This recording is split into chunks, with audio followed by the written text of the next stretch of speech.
Principles of systematics module 216 class reptilia.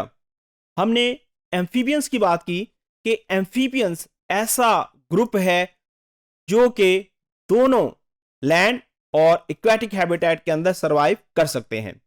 अब जो reptiles हैं ये ऐसे एनिमल्स हैं जो कि खुश्की के ऊपर अपनी जिंदगी गुजारते हैं। आल्दो के कुछ स्पीशीज पानी के अंदर भी मौजूद होती हैं, लेकिन इनमें से जो मेजॉरिटी ऑफ एनिमल्स हैं they survive on land. Reptiles are creeping and burrowing cold blooded vertebrates. जिस तरह के एम्फीबियन के बारे में हमने कहा कि वो अपनी बॉडी का टेम्परेचर रेगुलेट नहीं कर सकते जिस तरह से मैमल्स कर सकते हैं, इसी तरीके से रेप्टाइल्स भी अपना बॉडी का जो टेम्परेचर है उसको रेगुलेट करने की सलाहियत नहीं रखते। उसके अलावा they are ectothermic and found mostly in the warmer parts of the world. आमतौर पर जहां पे मौसम कंपैरेटिवली गर्म होता है वहां पे रेप्टाइल्स ज्यादा मौजूद होते हैं। इनकी जो स्किन है वो ड्राई है, रफ है एंड विदाउट ग्लैंड्स। जबकि एम्फीबियन की हमने बात की थी कि जो एम्फीबियन की स्किन है वो मॉइस्ट होती है, वो ड्राई नहीं होती और उसकी स्किन के अंदर ग्लैंड्स मौजूद हैं, जबकि रेप्टाइल्स के अंदर ऐसा नहीं है। उसके अलावा इनके अंदर बेरिंग एपिडर्मल स्केल, इनकी बॉडी के ऊपर स्केल्स मौजूद होते हैं जो ड्राई एनवायरनमेंट के अंदर इनको प्रोटेक्शन प्रोवाइड करते हैं। स्नेक्स और लिजर्ड्स ये अपने जो स्केल्स हैं उसको पीरियोडिकली रिमूव करते रहते हैं। उसके अलावा they do not respire by means of gills. जैसा कि हमने एम्फीबियन की बात की कि जो एम्फीबियंस हैं इनके अंदर अर्ली डेवलपमेंटल स्टेजेस के अंदर गिल्स मौजूद होते हैं जो कि रेस्पिरेशन का काम करते हैं, लेकिन रेप्टाइल्स के अंदर ऐसा नहीं है। इनके अंदर गिल्स मौजूद नहीं होते। इनके अंदर respiration always takes place through lungs, यानी इनके अंदर बाकायदा स्ट्रक्चर्स मौजूद हैं जिनको हम लंग्स कहते हैं और इन्हीं के जरिए ये अपना रेस्पिरेशन का प्रोसेस कंप्लीट करती हैं। उसके अलावा स्कल इज मोनोकंडाइलिक।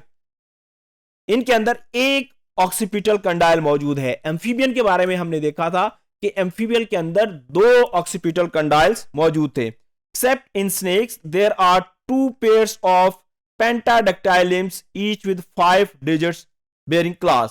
जबकि जो स्नेक्स हैं उनके अंदर अगर हम देखें तो शुरू में शायद उनके अंदर लिम्स मौजूद थे, लेकिन with the passage of time evolution के नतीजे के अंदर उन्होंने अपने जो लिम्स हैं उनको लॉस कर दिया।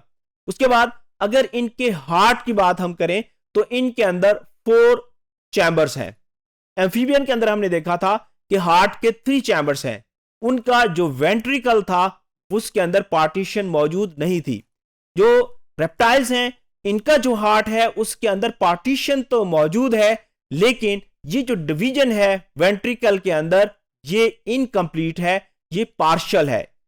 लेकिन इसमें कुछ एनिमल्स ऐसे हैं जिसके अंदर ये जो पार्टीशन है वो कंप्लीट है। जैसा कि अगर हम क्रोकोडाइल की बात करें तो क्रोकोडाइल के अंदर जो पार्टीशन है वो कंप्लीट है। इसके अलावा इनके अंदर अगर हम क्रेनियल नर्व्स की बात करें तो 12 pairs of cranial nerves are present in reptiles. Ears, each ear consist of 3 parts. पहला इसके अंदर एक्सटर्नल ईयर है, मिडल ईयर है और इंटरनल ईयर है। जबकि एम्फीबियन की जब हमने बात की थी तो वहां पे 2 पार्ट्स थे। इसी तरीके से snakes do not possess ears. इनके अंदर लेटरल लाइन सिस्टम बिल्कुल नहीं होता। हमने ये देखा था कि फिशेस के अंदर लेटरल लाइन सिस्टम मौजूद है। एम्फीबियन के अंदर भी हमने देखा था कि लेटरल लाइन सिस्टम मौजूद हो सकता है, लेकिन जो रेप्टाइल्स हैं इनके अंदर बिल्कुल ये सिस्टम मौजूद नहीं होता। Tortoises feed almost entirely on vegetation, यानी इनके अंदर बहुत सारे एनिमल्स ऐसे हैं जो वेजिटेशन के ऊपर फीड करते हैं रेप्टाइल्स में, और बहुत सारे ऐसे हैं जो कार्निवोरस हैं। Some turtles are flesh eaters, all other reptiles are carnivorous और इंसेक्टिवोरस। इनके अंदर जो टिपिकल क्लोइका प्रेजेंट मौजूद है और इनके अंदर जो मोड ऑफ रिप्रोडक्शन है ये ओविपेरस है, ये एग ले करते हैं। अब अगर हम रेप्टाइल्स की बात करें तो रेप्टाइल्स के अंदर अडेप्टेशन है, क्योंकि एम्फीबियन की हमने बात की थी कि जो एम्फीबियंस है इनका जो एग है इनके अंदर जो इनका एम्ब्रियो है उसके गिर्द प्रोटेक्शन नहीं होती, उनके अंदर एक्स्ट्रा एम्ब्रियोनिक मेम्ब्रेन्स मौजूद नहीं होती, जबकि जो रेप्टाइल्स हैं इनके अंदर एक्स्ट्रा एम्ब्रियोनिक मेम्ब्रेन्स मौजूद होती हैं। अब क्योंकि जो रेप्टाइल्स हैं ये खुश्की पे रहते हैं और खुश्की के ऊपर जो पानी की अवेलेबिलिटी नहीं होती, वहां पे ड्राइनेस के चांसेस ज्यादा होते हैं, इस वजह से इनके जो एग्स हैं उसके अंदर प्रोटेक्टिव स्ट्रक्चर्स का होना जरूरी होता है। इसी वजह से जो रेप्टाइल्स के एग्स हैं इसके बाहर प्रोटेक्टिव कवरिंग्स मौजूद होती हैं। उसके अलावा इनके अंदर जो extra embryonic membrane, amnion, Korean और एलेंटॉयस भी मौजूद हैं। उसके अलावा एम्फीबियन के अंदर हमने देखा था कि एम्फीबियन के अंदर जो फर्टिलाइजेशन थी वो एक्सटर्नल थी, उनके अंदर एक्सटर्नल जेनिटेलिया मौजूद नहीं थे।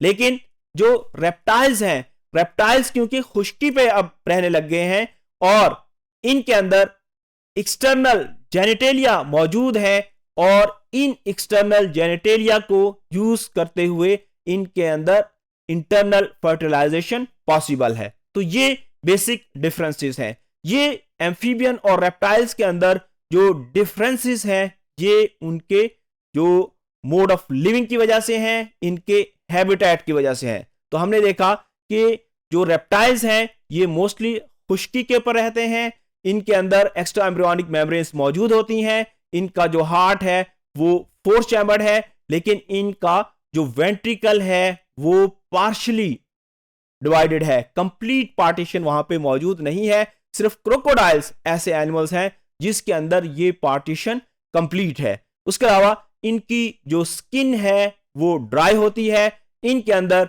रेस्पिरेशन के लिए गिल्स मौजूद नहीं होते, बल्कि इनके अंदर जो रेस्पिरेशन का प्रोसेस है वो लंग्स के जरिए होता है।